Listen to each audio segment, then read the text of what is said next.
మా ఊరికి రోడ్డు మంచిగా లేదు, గల్లీలా కరెంటు బుగ్గలు ఎలుగుతలేవు, ఊర్లా కోతుల తిప్పలు ఎక్కువైనాయి, సర్కార్ బడిలా సరిపోని సార్లు లేరు, పక్కూరు పోదామంటే టైంకు బస్సులు వస్తలేవు. ఇట్లా ఏమేం సమస్యలు ఉన్నాయో ఓ కాగితం మీద రాసి ఎమ్మెల్యే గారికి ఇస్తారు. మరి గుడికాడ తిప్పలుంటే ఆడుండే ఆఫీసర్లకు చెప్పాలి.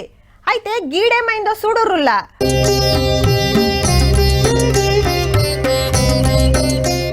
కొండగట్టు అంజన్న ఉండి లెక్క పెడతా అంటే నోట్లే కాదుల్లా కంప్లైంట్లు గిన బగ్గనే వెళ్ళినాయి. గుడి చుట్టూరా చెత్త చెదారం మోపైంది, గుండంలా లండు బొండుంది, తాగే నీళ్ల సౌలతి లేదు, టాయిలెట్లు మంచిగా లేవు.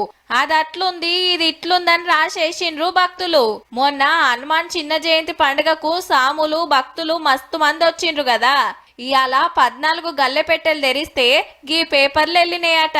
సౌలతులు పెంచేదాకా ఏ కానెయ్యను అని రాసిండు ఓ భక్తుడైతే. ఇట్లనే చేస్తే కట్న కానుకలు మా ఏరియాలున్న గుడికే ఇస్తామని ఇంకో కాగితంలో ఉందట. కాదా మరి? కొండగట్టంటే అంజన్న భక్తులు మస్తు కాయిష్ చేస్తారాయే. మాలేసుకున్నోళ్లే కాదు మామూలు భక్తులు గిన బగ్గనే వస్తుంటారు.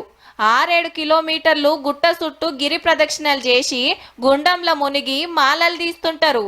ఈ కిత్తకు చిన్న జయంతి పౌర్ణమి గిరి ప్రదక్షిణ 3 ఒక్కనాడే వచ్చే. అట్లా కొంత జనం పెరిగిండ్రు. ముందే ఎండలు దంచబట్టే వచ్చినోళ్ళకి తక్లీఫ్ కాకుండా చూడాలే కదా. ఉత్తగా చెప్తే ఎవ్వరు పట్టించుకోరని కాగితంలో రాసి దేవుని ఉండి లేచిండ్రన్నట్టు. 17 రోజుల పేరు మీద 75 లక్షల రూపాయలు వచ్చినాయి. ఉల్లా గల్లె పెట్టే మంచిగానే వెళ్ళినట్టుంది. భక్తులు చదివించిన ఈ పైసలతోటి జప్పున సౌలతులు పెంచుండ్రి సార్లు జరా.